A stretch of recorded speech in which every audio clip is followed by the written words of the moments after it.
Kalau yang ditampilkan Puji itu memang sedih sih, dia nangis dan genuine sadness, sedih asli gitu. Asli. Jadi buat saya ya wajar kalau misalnya dia lagi tiba-tiba ingat, bisa jadi dia pernah jalan bareng sama mereka gitu di situ gitu, terus teringat lagi. Ya hal yang biasa sih. Berarti itu masih ada trauma di diri Fiji sendiri nggak sih Mas kalau menandakan itu?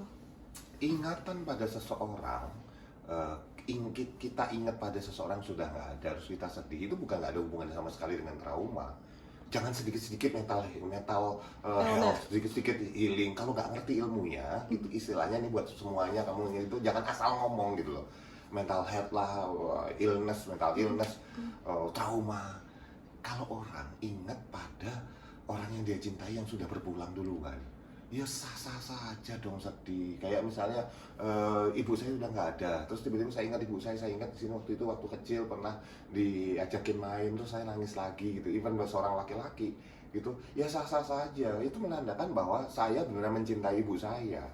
Sama dengan orang yang kayak Fuji gitu, bisa jadi kedekatan dia dengan Bibi luar biasa dekat gitu misalnya, dan diingat ya, dan kemudian dia dekat juga dengan Vanessa gitu, dan ketika dia ingat itu semua dan sedih, itu gak ada hubungannya sama trauma, gak ada hubungannya sama yang lain-lain gitu, gak ada, sedih aja, titik.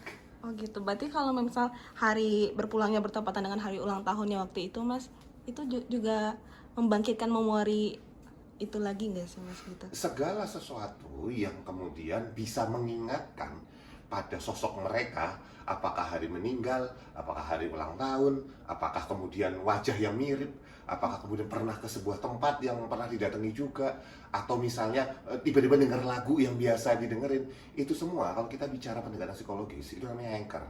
Anchor itu adalah sebuah penanda emosional yang begitu itu terputar, tertrigger gitu, bisa berupa suara, bisa berupa apa yang bisa dilihat, bisa berusaha dia rasakan, dicium baunya, dikecap gitu oleh mulut gitu ya, VIKOJ, visual, auditory, kinesthetic, olfactory, gustatory. Lima sensory system ini begitu tertrigger, itu akan ketarik emosinya.